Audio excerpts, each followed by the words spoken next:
การจุดบั้งไฟมื้อนี้เป็นไปด้วยความราบรื่นตลอดปลอดภัยแนวใดบ่ดี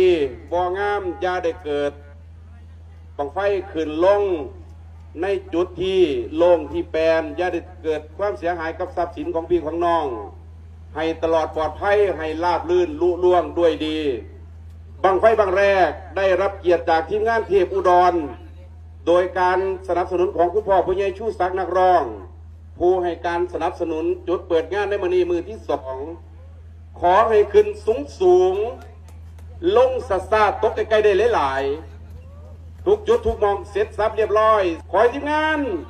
เทพอุดรจงโชคดี3 2 1ไปแล้ว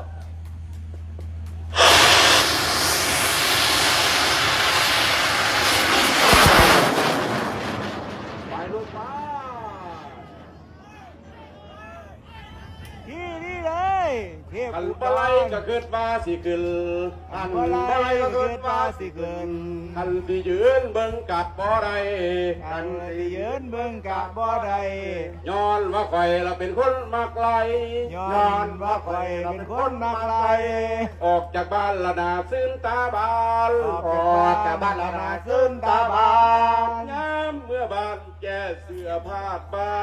น ไอ้ยา นี่เลย เทพอุดรครับบาง มาเห็นหน้าโรเบิร์ตสายควันมันคือเป็นจังสี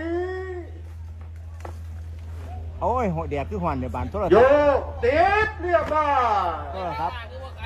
พท์ข่อยคือหวันเถอะเนาะบานเทพอุดรครับที่นี่เลยขออนุญาตด้วยพี่น้องด้วยขออนุญาตโทรศัพท์หวัน ก็เป็นประเพณีเดินทางได้ดีนะครับในจังหวัดสุดท้าย ว่าเป็นใบกี่ท่านไป เป็นหูสีเผาในล่างใน